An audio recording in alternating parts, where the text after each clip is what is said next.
Selanjutnya, kita akan belajar apa itu proses manajemen risiko. Sesuai keputusan Menteri Keuangan nomor 577 /KMK01/2019, proses dalam manajemen risiko meliputi komunikasi dan konsultasi. Proses ini spesial karena dilakukan dalam seluruh tahapan proses. Yang kedua, perumusan konteks. Selanjutnya, identifikasi risiko, kemudian analisis risiko, evaluasi risiko, mitigasi risiko, dan yang terakhir adalah pemantauan dan review. Proses pertama yang akan kita bahas bersama adalah komunikasi dan konsultasi. Bentuk dari komunikasi dan konsultasi sendiri ada 3. Yang pertama, rapat berkala yang dilaksanakan secara periodik paling sedikit setiap triwulan dalam dialog kinerja organisasi atau DKO, dipimpin oleh pimpinan UPR dan dihadiri oleh seluruh pejabat satu level di bawah pimpinan UPR. Yang kedua, bentuknya rapat insidental yang dilaksanakan sewaktu-waktu sesuai kebutuhan berdasarkan arahan pimpinan UPR atau karena adanya kondisi yang mendesak terkait risiko. Yang ketiga, bentuknya diskusi kelompok terarah atau focus group discussion yang bertujuan untuk menggali dan menganalisis informasi terkait risiko yang pelaksanaannya melibatkan struktur UPR, para manajer risiko, dan atau pihak yang memiliki pengetahuan mendalam terkait informasi yang dibutuhkan atau informasi yang sedang dianalisis. Setelah proses komunikasi dan konsultasi selesai, proses selanjutnya adalah perumusan konteks. Tujuan dari perumusan konteks sendiri adalah untuk memahami lingkungan dan batasan penerapan manajemen risiko pada setiap UPR. Dalam proses perumusan konteks, ada beberapa tahapan, mulai dari yang pertama menentukan ruang lingkup dan periode penerapan manajemen risiko. Ruang lingkup penerapan manajemen risiko merupakan batasan tugas, fungsi, dan mandat di mana manajemen risiko akan diterapkan. Sedangkan periode, sesuai namanya, merupakan kurun waktu penerapan manajemen risiko. Tahapan selanjutnya, yaitu menetapkan sasaran organisasi dengan mengacu pada sasaran strategis dalam peta strategi unit organisasi. Sasaran organisasi juga dapat ditambahkan dari inisiatif strategis dalam kontrak kinerja dan atau program yang sedang direncanakan dan dilaksanakan oleh organisasi. Tahapan ketiga dari proses perumusan konteks yaitu mengidentifikasi pemangku kepentingan. Di tahapan ini, pihak yang menjadi pemangku kepentingan akan diidentifikasi. Siapa itu pemangku kepentingan? Yaitu pihak yang berinteraksi dan berkepentingan terhadap output maupun outcome dari organisasi. Selain itu, pada tahap ini akan dijelaskan pemangku kepentingan dalam hubungannya dengan pencapaian sasaran organisasi. Tahap selanjutnya, menetapkan struktur unit pemilik risiko atau UPR yang mana mengacu pada ketentuan organisasi dan tata kerja yang berlaku di Kementerian Keuangan.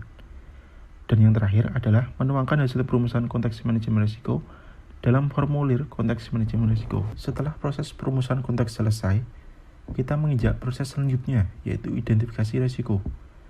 Proses ini bertujuan untuk menentukan semua risiko yang berpengaruh terhadap pencapaian sasaran organisasi. Seperti yang telah dibahas pada pertemuan sebelumnya, risiko mencakup kejadian risiko, penyebab risiko, dan dampak risiko. Setelah membahas cakupan dari risiko, selanjutnya kita akan membahas tahapan dalam identifikasi risiko.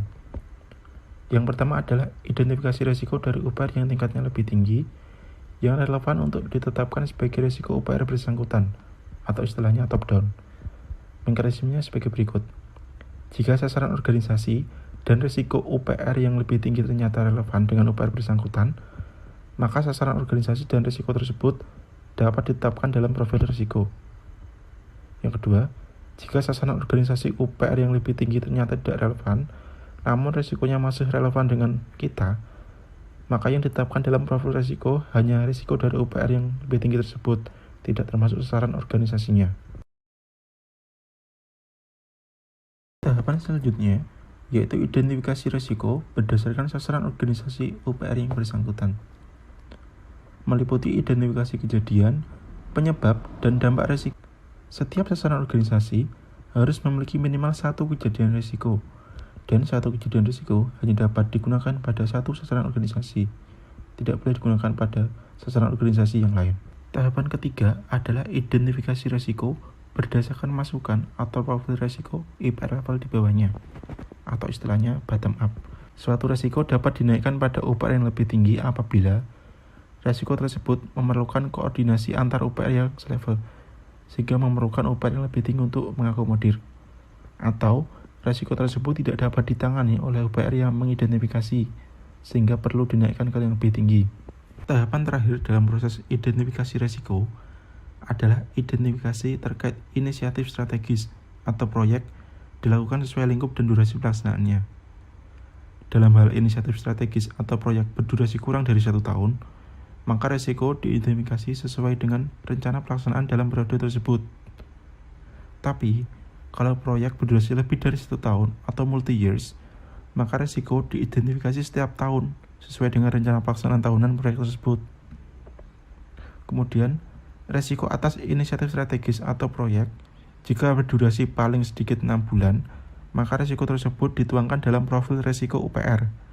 Sedangkan apabila resiko tersebut berdurasi kurang dari 6 bulan, maka tidak diwajibkan untuk dituangkan dalam profil resiko. Namun demikian, tetap harus dikelola dengan baik, tidak boleh dibiarkan resiko tersebut